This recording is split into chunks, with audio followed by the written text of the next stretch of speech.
2024 ലോക്സഭാ തെരഞ്ഞെടുപ്പിന്റെ ഫലം വന്നപ്പോഴേക്കും അജിത് പവാറിന് നേരം വെളുത്തിരിക്കുകയാണ്. താൻ കെട്ടിപ്പൊക്കിയ നീർക്കുമിളകളല്ല യഥാർത്ഥ NCP എന്ന് ഇപ്പോഴെങ്കിലും മനസ്സിലാക്കി കഴിഞ്ഞിരിക്കുന്നു. തൻ്റെ അനുയായിയായ തൻ്റെ ഒപ്പം നിൽക്കുന്ന പ്രഫുൽ പട്ടേലിനെ BJP അവഹേളിക്കാവുന്നിടത്തോളം അവഹേളിച്ചു കഴിഞ്ഞിരിക്കുന്നു. പ്രഫുൽ പട്ടേലിന് കേന്ദ്ര ക്യാബിനറ്റ് നൽകില്ല എന്നുള്ളത് BJP ഉറപ്പിച്ചു കഴിഞ്ഞിരിക്കുകയാണ്. അതോടുകൂടിയാണ് മന്ത്രിസഭയിലേക്ക് NCP ഇല്ല എന്നുള്ളത് വളരെയധികം വ്യക്തമായി തന്നെ പറഞ്ഞിരിക്കുന്നത്. ഇതിനിടയിൽ മറ്റൊരു നീക്കത്തിനായി അജിത് പവാർ ശ്രമിക്കുന്നുണ്ട്. ശരത് പവാറുമായി ടൈപ്പ് ഉണ്ടാക്കാതെ നേരിട്ട് കോൺഗ്രസിലേക്ക് ലയിക്കാം എന്ന രീതിയിലേക്ക് കാര്യങ്ങൾ മുന്നോട്ട് വയ്ക്കുകയാണ്. കാരണം ഇനി അങ്ങോട്ട് കോൺഗ്രസുമായി സഹകരിച്ചാലേ മഹാരാഷ്ട്രയിൽ തനിക്കൊരു ഭാവിയുള്ളൂ എന്ന രീതിയിലേക്ക് ചർച്ചകൾ പുരോഗമിക്കുകയാണ്. പക്ഷേ അതെങ്ങനെ കോൺഗ്രസുമായി ലയിക്കുക എന്നുള്ളത് അത്ര എളുപ്പത്തിലുള്ള കാര്യമല്ല എന്നുള്ളത് അജിത് പവാറിന് നന്നായി അറിയാം. ശരത് പവാറുമായി ഒരു സന്ധി ചർച്ചയിലേക്ക് നീങ്ങൂ എന്നാണ് പവാറിൻ്റെ കൂടെയുള്ളവർ അദ്ദേഹത്തിനോട് നിർദ്ദേശിച്ചിരിക്കുന്നത്.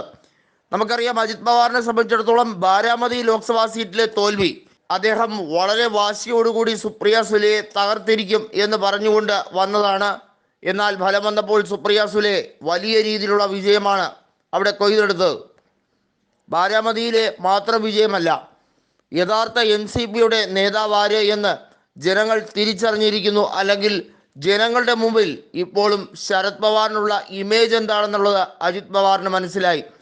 83 വയസ്സായില്ലേ, ഇനിയെങ്കിലും രാഷ്ട്രീയം നിർത്തിക്കൂടെ എന്നൊക്കെ പറഞ്ഞാണ് അജിത് പവാർ കുറച്ചുനാൾ മുമ്പ് ശരത് പവാറിനെ വെല്ലുവിളിച്ചത്.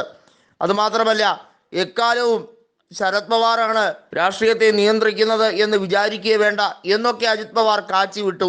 എന്നിട്ട് ഫലം വന്നപ്പോഴോ അജിത് പവാറിന് ഒന്നുമില്ലാത്ത അവസ്ഥയായി. യഥാർത്ഥത്തിൽ മഹാരാഷ്ട്ര ജനത കൊടുക്കാൻ വെച്ചിരുന്നത് തന്നെയായിരുന്നു ഈ ഫലം.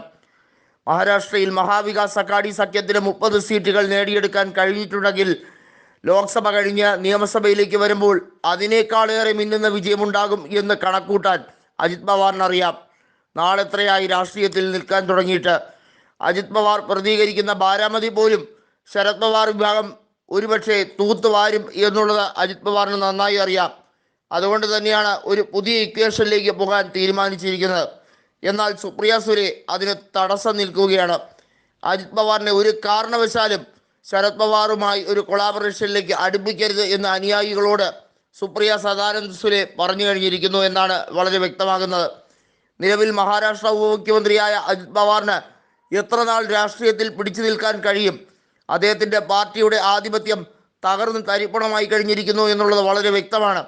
കോൺഗ്രസിന് 13 സീറ്റുകൾ, ഉദ്ധവ് താക്കറേക്ക് 9 സീറ്റുകൾ, 8 സീറ്റുകൾ ശരത് പവാർ വിഭാഗത്തിന്. ഇങ്ങനെയാണ് അവിടെ വലിയ വിജയം ഇന്ത്യ മുന്നണി നേടിയെടുത്തത്. BJPയും ശിവസേന ഷിൻഡെ വിഭാഗവും അജിത് പവാറുമൊക്കെ കണക്കൂട്ടിയതിൻ്റെ അപ്പുറത്തേക്കായിരുന്നു തെരഞ്ഞെടുപ്പ് ഫലം.